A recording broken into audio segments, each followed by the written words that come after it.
Darle la cordial bienvenida a nuestra primera invitada de hoy, a la licenciada Lesbia González, psicóloga forense, a quien siempre pues agradezco el tiempo que se toma para esta audiencia, para educar, para orientar. Licenciada, muchísimas gracias. De verdad valoramos muchísimo su tiempo que se toma para tratar estos temas. Como bien lo adelanté, un poco duro, difícil, pero que hay que tocarlos, hay que abordarlos, porque en el contexto de un tema que hace unos días se dio y que sin duda conmocionó a todos por el tema de este profesor que fue acusado por corrupción de menores y que él mismo estaba pues pidiéndole fotos a los estudiantes íntimas.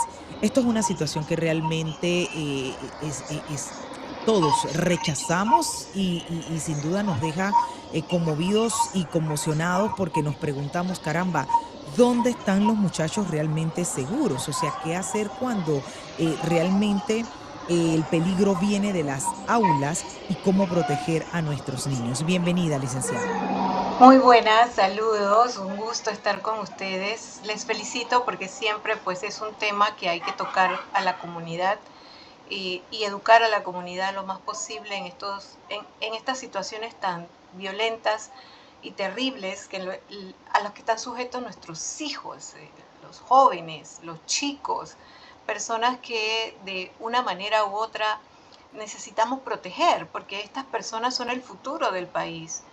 Y sí, es cierto, hay una situación que va más allá del problema y que lo vengo diciendo hace mucho tiempo, no solo yo, sino muchos profesionales de todas las áreas sobre el tema de prevención. Y el que acabas de tocar es la importante, de dónde están seguros nuestros hijos. Así Así es, es, ¿no? ¿no? Y sobre todo entender cómo estos delitos, licenciada Lesbia, afectan la mente, la vida de los menores y cómo puede hacer la familia o la escuela incluso y la sociedad para prevenirlos. Porque uno quiere entender, por ejemplo, a ver, cuando un niño recibe una solicitud de su profesor, que en teoría es una autoridad a quien debe respetar, a quien admira, caramba, le pide una foto íntima, sujeta quién sabe a qué o condicionada quién sabe a qué. Imagínese la afectación, el shock que recibe este niño o niña, este menor. O sea, y eso es lo que quiero profundizar, licenciada Lesbia, lo que significa psicológicamente para ese niño, para esa niña, para ese adolescente, recibir este tipo de mensaje de parte de un profesor. Debo decirte algo que a mí me afecta muchísimo a pesar de los años de experiencia que tengo, de saber que el daño psicológico es tan profundo cuando se trata de violencia sexual. Todas las violencias obviamente Sí. nos afectan, pero en un niño, en un menor que está en proceso de desarrollo, y debo acotar esto de manera muy seria, si estamos hablando de chicos menor de 12 años todavía es mucho más grave porque estamos hablando de niños que están en proceso del desarrollo psicosexual, es decir, ellos en realidad están sintiendo cosas en su cuerpo, pero que no tienen que ver con el índole propio sexual. Después de los 12, 13, 14 hay un poquito más de apertura hacia lo sexual, pero aún permanece esa ignorancia o más bien esa incapacidad de hacer vínculos sexuales tradicionales para una relación. Aún Ujú. ahí siempre estará lo que acabas de mencionar, el tema de poder. Y Exacto. en las escuelas ocurre mucho el tema de poder porque el maestro es el que pone la nota, el maestro es el que se supone que guía y muchas veces, o todas las veces, Ujú. realmente el depredador sexual sabe Exacto. con qué víctimas puede hacer esa manipulación de pedirle notas, de pedirle fotos por notas o de pedirle lo que sea a Ujú. cambio de algo, porque conoce cómo puede manipular a esa víctima. Ahora que Ahora que usted usted dice dice eso, eso, profesor, profesor, perdón, perdón, licenciada, licenciada, me me pregunto pregunto yo, yo, ¿él ¿él identifica a identifica a su su víctima, víctima, por por ejemplo, ejemplo, en en ese ese nivel de nivel de vulnerabilidad vulnerabilidad que que pueda pueda encontrarse o quizás de desprotección? Digo esto porque, a ver, puede ser un niño o una niña de escasos recursos, por así decirlo, o que haya identificado que no tiene una relación cercana con sus padres, tutores o cuidadores, ¿pudieran ser alguno de esos rasgos que el depredador identifique precisamente para cautivar a su víctima? Una de las cosas que nosotros siempre debemos cuidar es que el enemigo nuestro no sepa tantas cosas de nosotros.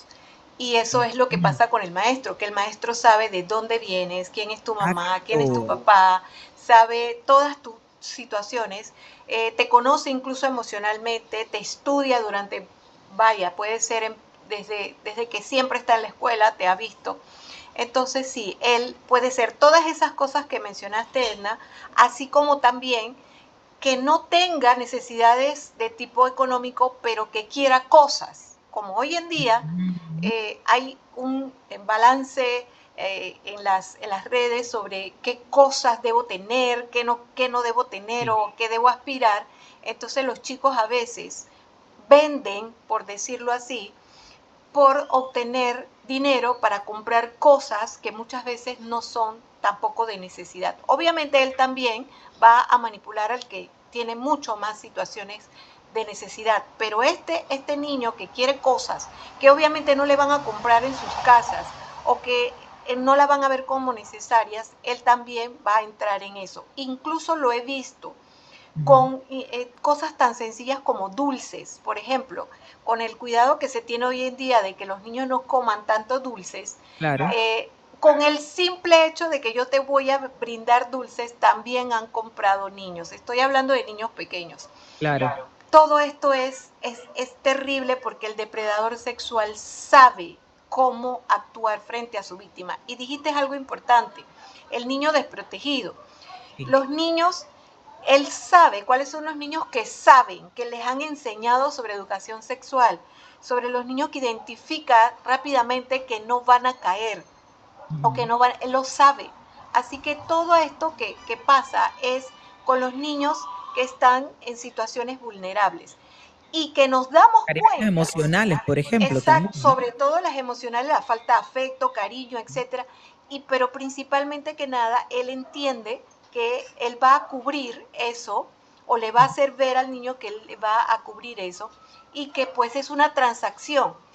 En este último caso, lo que más me llamó la atención es que la persona minimizaba completamente lo que el niño estaba haciendo para que él no se sintiera mal. Es decir, Ujú. no estamos haciendo nada malo, o sea, es como una simple transacción. Tú me das algo, yo te pago por eso, etcétera, y no pasa nada.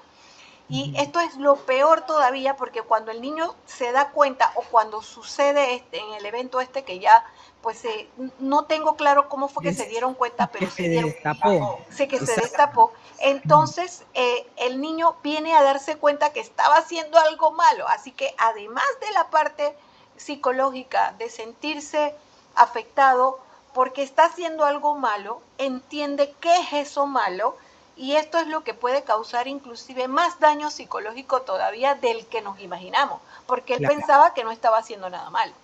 claro. Ahora, licenciada, ¿hay alguna forma, ustedes que han estudiado esto por años, de identificar al pedófilo, al depredador, a ese profesor que pueda ser capaz de afectar a ese nivel a un estudiante, a un niño?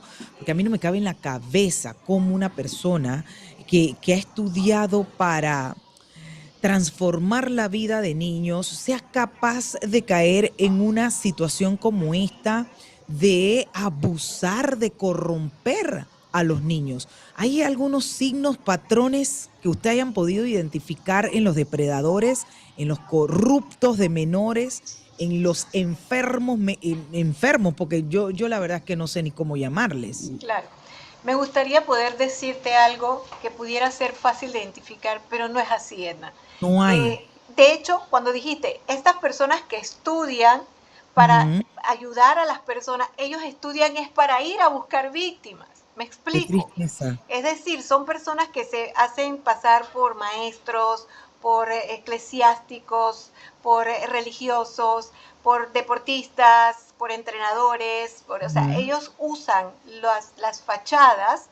precisamente para entrar. Entonces, Como no podemos, porque no tenemos una lupa, eso lo podría hacer yo u otros expertos, y esos no están todos en las escuelas como para poder decir este sí, este no, eso no, y a veces nos podemos equivocar también. Y Entonces, tampoco se han hecho estudios, por ejemplo, del cerebro de una persona que no, haya sido identificada como depredador, como pedófilo, no, una vez que se muera para saber qué tienen en su cerebro. Eso no no, es posible. Me no ha estoy... pasado, es que no ha pasado, nosotros yo tengo 60 años, tengo 30 años de estar en psicología, y el área forense, que es la última en la que he trabajado continuamente desde la policía hasta acá, Ujú. y sinceramente, o sea, los estudios, nada encuentra, puede que haya algunos rasgos, algunas cositas que pudieras tú identificar.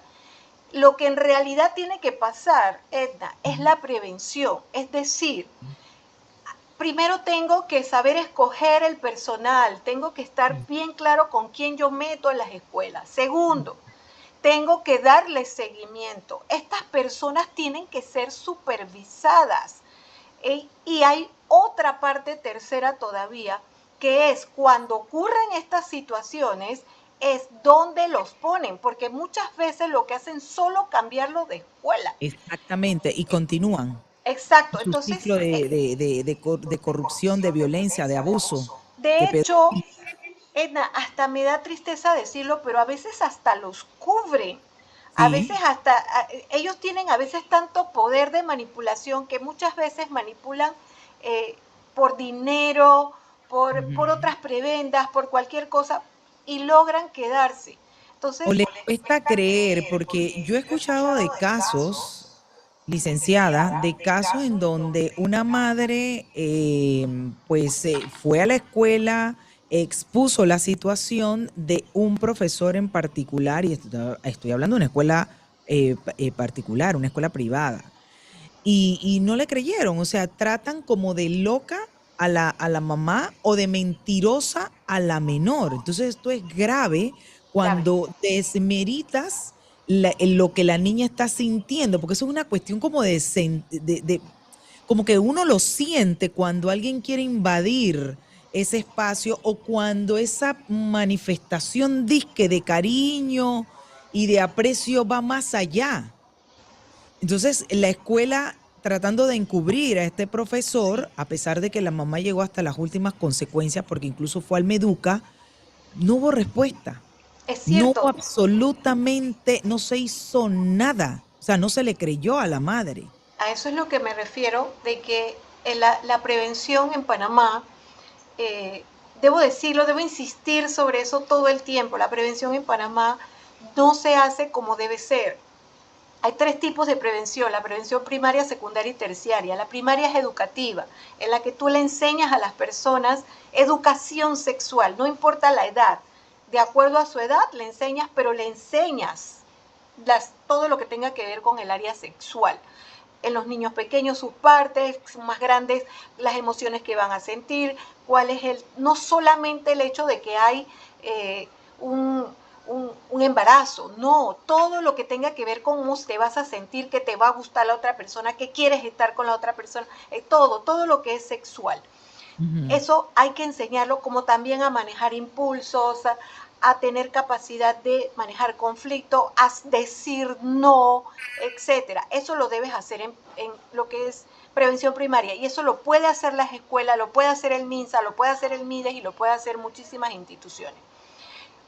La secundaria, cuando ya ocurren casos donde hay sospecha, no dejarlo como que no ha pasado o hay sospecha.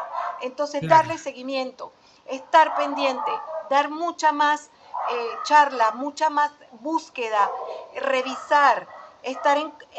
es decir, volverse un poco hasta paranoicos de esa persona o de a la que estás, porque un niño siempre, como bien lo dijiste ahorita, un niño siente cuando están invadiendo y no le gusta estar con esa persona, la evade. Entonces, hacerle caso a los niños. Y la terciaria, que ya es cuando ya se han cometido los delitos y la cosa está grave, para tratar de curar allá. Pero Edna, las tres se tienen que hacer a la vez.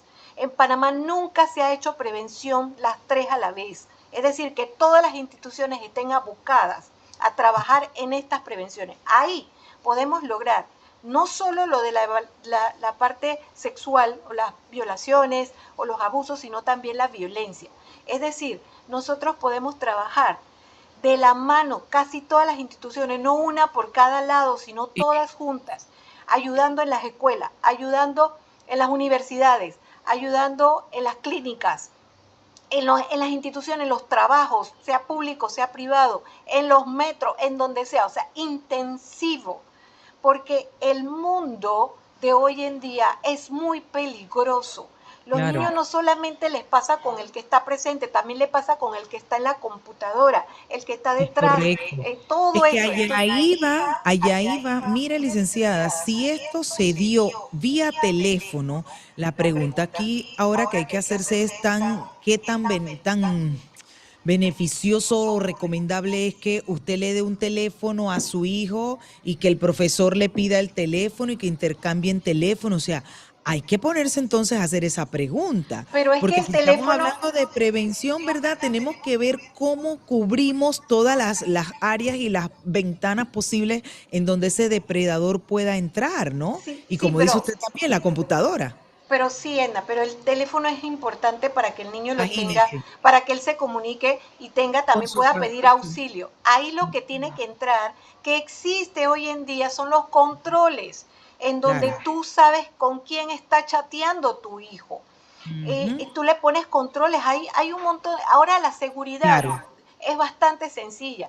De modo que tú, o sea, ¿cómo es posible? Seamos honestos, Gina. ¿Cómo es Ujú. posible que mi hijo esté chateando con alguien que le está pidiendo fotos y yo no me he dado Es cuenta? correcto, O sea, así es que así es. todo el mundo tiene que ponerse las pilas. Todos, Ujú. maestros, padres, directores de escuela, policías, todo. O sea, todos tenemos que volvernos paranoicos con esta situación porque el depredador sexual sí va siempre a tratar de salirse con la suya. Quiero decirte que no es que simplemente, bueno, él pasa y ya. No, él va a buscar siempre, si no es esto con esta víctima, es con la otra, Así mientras es. pueda, hasta que lo paremos. La única manera es que lo paremos, de menos él no va a parar. Y los niños están en peligro, porque el Claro. niño no tiene la capacidad para tomar decisiones. Y la pregunta que siempre se hacen algunas personas, ¿por qué el niño calla? Eso es un tema que hay que advertirlo aquí como una recomendación, porque tiene que haber razones por las cuales el niño no se atreve a hablar. Esos mitos y estigmas que existen también sociales y a nivel familiar que impiden hablar de una manera abierta, de una manera pues sin tapujos de lo que es el abuso, la corrupción de menores, la sexualidad. ¿Qué puede estar allí faltando o qué puede estar incidiendo en esa falta de apertura en cuanto a hablar de estos temas? Y por supuesto, ¿qué puede estar incidiendo en que el niño, algunos callen, otros se atrevan a decir, me está pasando esto, y que permita captar y poner a buen recaudo de las autoridades a los depredadores? Allí hay dos cosas importantes, la confianza, que el niño se sienta en confianza a quién le puede decir. Todo niño debe tener por lo menos alguno de sus padres o alguien de la familia con él él pueda confiar. Incluso en la escuela también debe tener en medio de toda esa cantidad de gente que hay en las escuelas alguien con quien él tenga la confianza. Esa es una. Y la otra también es la educación sexual, es porque muchos Ujú. niños no saben que están cayendo en una situación de abuso sexual, están pensando que es que él, como dijimos anteriormente, que el maestro se lo pidió, que lo manda o que simplemente pues estoy intercambiando esto por un dinero que me hace falta para alguna cosa. Entonces, la educación sexual, la confianza, que nuestro hijo tenga confianza de hablarnos y por el otro lado, observarlo. Nosotros debemos siempre estar observando cómo está nuestro. Si es alegre, ¿por qué después ahora ya no está alegre? O Porque, callado. ajá, o callado, porque de repente se está orinando cuando antes no se orinaba, por ejemplo, porque inclusive, Etna, yo vi casos en los cuales los niños venían con la ropa interior al revés. Tú tienes que saber cómo tú Wow. lo mandaste a la escuela y cómo regresó. O sea, todo Ujú. este tipo de cosas, yo sé que no es fácil, Edna, yo sé que todo el mundo trabaja y que está ocupado, pero ¿qué es lo que está por encima?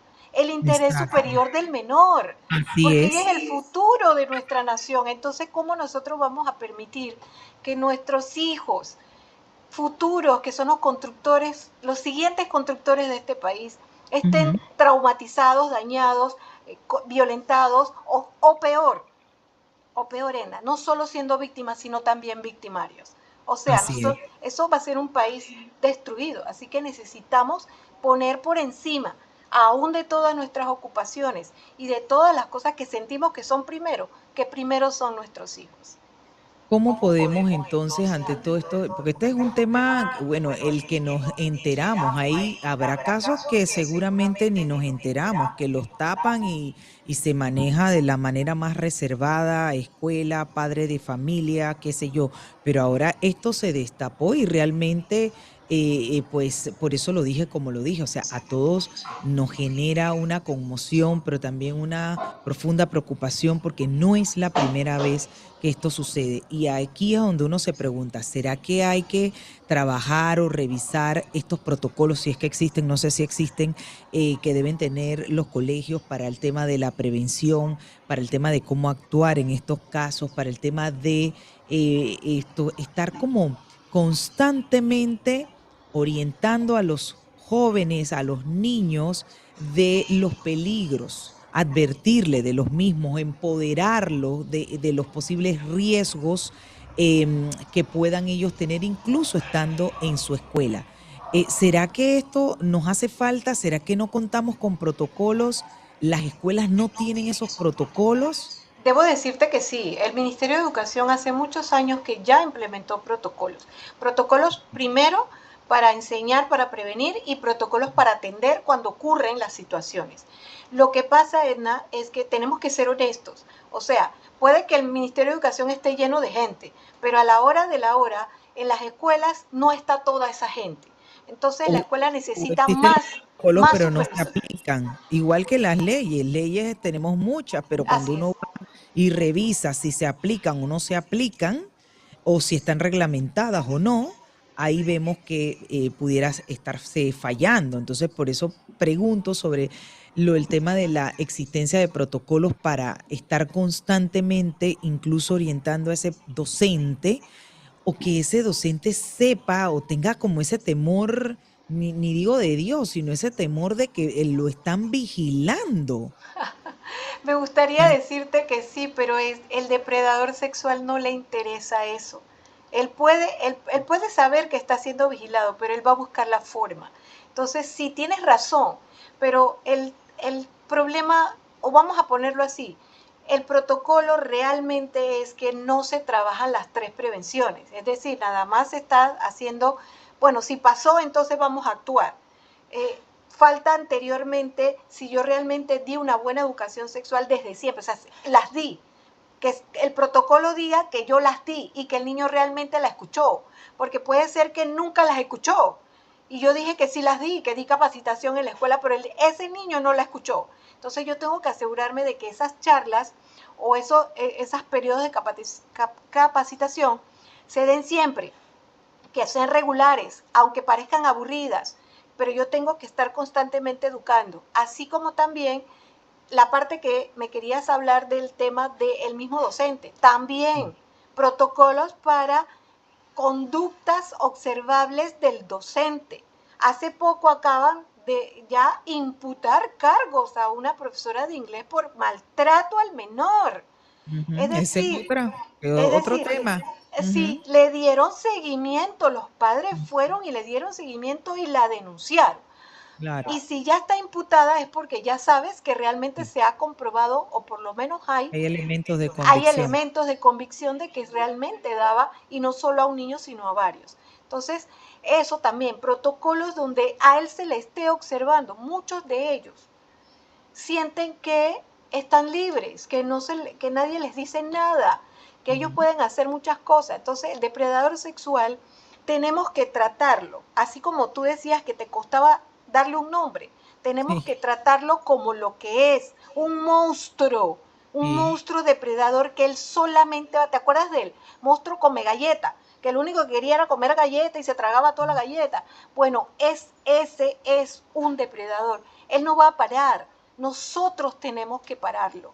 Y la forma de pararlo es la prevención primaria, la secundaria y la terciaria a la vez, insistentemente en este país, porque nuestros niños están por encima de todo.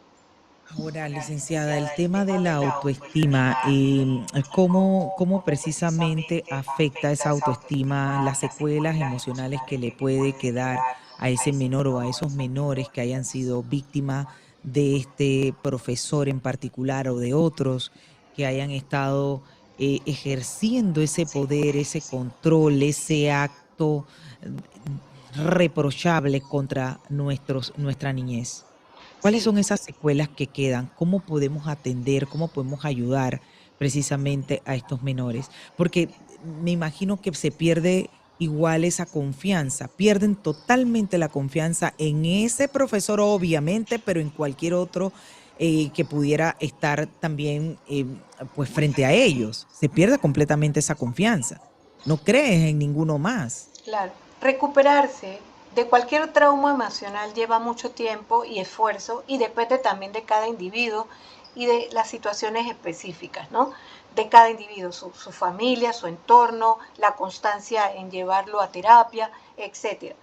Sin embargo, he constatado a través de los años y la experiencia que tú puedes haber tenido un maltrato, un abuso sexual a los 15 años y todavía tienes 45 y todavía lo recuerdas. Puede que ya lo manejes, pero eso no se borra. Entonces, eh, si es un niño que ya de por sí tiene baja autoestima, que ya tiene condiciones que el depredador sabe, hacer esto y llevarlo hasta el límite puede provocar en él suicidio, puede provocar Sí, en él claro. depresión constante, puede provocar en él que él no tenga la alegría de la vida, que no la disfrute, que tenga miedo de, como bien lo dices, de otros individuos, aunque no Ujú. sean iguales, etcétera. Es decir, tener estrés postraumático para siempre, que nunca se te quite, por ejemplo. Y eso que estoy hablando de que en teoría llevemos a terapia, podemos lograr funcionar, pero mucha gente tampoco recibe terapia y van por ahí por la vida porque simplemente pues eso fue, ya te pasó y punto. Entonces sí, Claro. es muy grave el abuso, el maltrato, baja la autoestima, baja todas las defensas, porque cuando tú te estresas, se te llena el cuerpo de cortisol, se te Así bajan es. las defensas y te enfermas más rápido. Es decir, es terrible, es Ujú. horroroso haber Claro. sido víctima de abuso sexual. Así es. A ver, ¿qué mensaje le daría usted a los padres, pues que han conocido de este caso y quién sabe, incluso los padres que estén viviendo esta situación hoy día, que sienten incluso miedo tras conocer la situación que han vivido? ¿Qué le diría usted incluso a a las escuelas para que estén un poco más alertas? Para que pongan un poco más de atención a esos profesores ante cualquier cosas raras que vean, profesores que tienden incluso a manifestar mucho cariño, que creo que esas también son cosas que hay que tener mucho cuidado, ¿no? Claro. Decirle a los profesores que no crucen la línea, nada de abrazo, nada de estar diciéndoles cosas, ni palabritas bonitas, nada de esas cosas, porque todo eso obviamente puede conllevar eso es como cuando le ponen las reglas y a lo mejor la comparación es odiosa, pero usted se sube a un Uber y ellos tienen reglas claras. A mí no me interesa que el Uber me pregunte ni me diga si mi perfume huele bien o no, me diga absolutamente nada. Usted solo lléveme a donde tengo que llevar, a donde yo tengo que ir y punto. No me dirija la palabra. ¿Algo como eso pudiera hacerse? Debería hacerse. O sea, los protocolos en las escuelas, obviamente sí hay personas, y aquí yo tengo que hacer énfasis en que sí hay muy buenas personas en la escuela, muy buenos maestros, afectivos, cariñosos, etcétera, que lo hacen de buena fe y de buena Claro. voluntad. Muy bien por ellos. Sin embargo, sin embargo, como siempre se dice que cuando hay una manzana podrida puede dañar toda la canasta, pasa lo mismo con el depredador, que entonces lo que se nos ha manifestado es que entonces tú no te comportes tan amigablemente con el niño, porque el Ujú. niño lo puede malinterpretar, Claro. porque puede pasar muchas cosas. o porque puede pensar que es normal que lo haga con todos los maestros, por ejemplo, si un maestro es muy amigable, etcétera. Exacto. Entonces sí hay protocolos que deberían ser así. No se toca, no hay una relación amistosa, solamente una Ujú, relación de que yo soy tu maestro, te estoy enseñando, claro, de manera ujú, cordial, porque también el niño se tiene que sentir cómodo cuando está aprendiendo. claro. Pero sí hay líneas, como tú dices, líneas muy finas que no se pueden pasar. Por lo menos esto lo estamos hablando de las escuelas. Esto Ujú. también pasa en la universidad y esto pasa también en los Sí, trabajos. claro. Hay límites donde la gente no lo sabe manejar, pero lo principal en las escuelas es la prevención, enseñarle a los niños y que los directores, el Meduca, eh, esté constantemente haciendo como limpieza, se podría decir, Ujú. o chequeando, por usar una palabra, a los docentes todo el tiempo. Es decir, evaluando constantemente que se sientan que siempre van a estar siendo observados y evaluados, no solamente en su desempeño como profesores, sino en su persona, en cómo actúa. Yo sé que esto no es fácil, yo sé que puedo estar hablando de utopías, pero Sí, repito otra vez, si un país no se preocupa por sus jóvenes, no es un país con futuro. Y eso lo tenemos que hacer lo más pronto posible. claro. Oiga, para finalizar, ahora se me ocurre preguntarle si en su experiencia, que es mucha, imagínese 30 años y un poco más de estar ejerciendo la psicología forense, ¿cuál es la incidencia en el tema de los depredadores o los pedófilos? Solamente hablamos de hombres, nunca se ha visto caso de mujeres, porque me imagino que pueden haber también mujeres, ¿o Sí hay, no? sí hay mujeres. Eh, con todo, cada vez que se hablan de temas que tengan que ver con los géneros, casi siempre el que sale a flote es el Hombre. varón Ujú, por el tema masculino, por el tema de las hormonas sexuales masculinas, que ujú, obviamente pues de alguna manera tienen una incidencia mayor en lo que es el aspecto sexual o sobre todo el abuso sexual, la testosterona y ujú. por la contextura y por otras cosas. Sin embargo, sí existen depredadoras sexuales femeninas. Lo único que podríamos decir que en proporción estadística son Ujú, muy pocas. okey, Ahora, en prevalencia, por hablar de prevalencia a través sí, de la humanidad, siempre han habido depredadores sexuales. Yo pensaría, a mí me hubiera gustado pensar que en el proceso evolutivo del ser humano ujú, vayamos dejando esas conductas. Sin embargo, eso no ocurre. Cada cierta cantidad de hombres o mujeres surgen depredadores. Ellos están en todos lados, son personas que pueden ser muy pobres, muy ricas, pueden ser personas agradables o no agradables, es y no decir, tiene pueden nada que ver la condición socioeconómica. nada que ver, puede ser cualquier persona, Edna, puede ser Ujú, cualquier persona que tú ni te imaginas, que has ujú, hablado con él, que te cae bien, con sí, ella también, y resulta que detrás de la puerta, cuando cierra la puerta, es un depredador sexual. Así de terrible te lo pongo porque así lo ujú, he visto en mi porque práctica. así es, Muchas así es. personas que se ocultan a través del poder. Mira cuánto costó, Edna, dime cuánto costó para poder que saliera la Para lista. poder exacto, ¿Cuánto así es. costó? Costó ¿Por qué? Porque muchísimo, detrás había poder para que porque no mu saliera. exactamente, exactamente, así es. Mensaje final, licenciada Lesbia, para toda la audiencia con este tema, y sobre todo con el ánimo, sí, de que estemos todos muy atentos, pero también no callemos si nos enteramos de alguna situación, buscar la forma de dar a conocer una situación como esta, porque nos hacemos cómplices si sabemos de algo y lo callamos. Y con eso terminamos.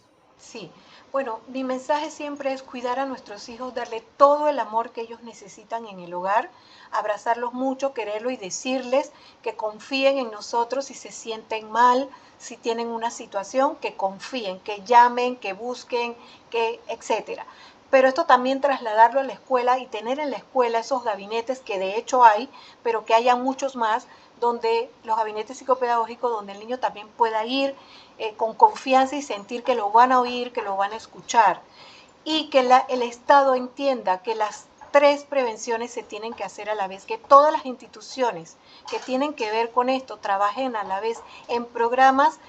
Y yo les aseguro que si se comienza a hacer de ahora 5, 10, 15, 20 años, nosotros podemos de alguna manera bajar, hago constar casi hasta un 80% los problemas que tenemos hoy de violencia y de abuso sexual. Si trabajamos intensamente en los próximos 20 años en las 3 prevenciones directamente: escuela, casa, otros ministerios, Estado. Se puede lograr. Articulación. Se puede lograr. Articulación, así es. Quiero agradecerle una vez más a la licenciada Lesbia González, psicóloga forense, por su tiempo y una vez más valorando, como siempre, sus recomendaciones y consejos orientados a cómo reconocer precisamente esas pequeñas alertas o alarmas de nuestros niños si nos quieren manifestar que están siendo posiblemente víctimas de un depredador, pero además esas recomendaciones para los colegios y para la sociedad en sí. Gracias, un abrazo a la distancia y que tenga una linda tarde. Igualmente, Edna, saludos. Hasta luego. Amigos.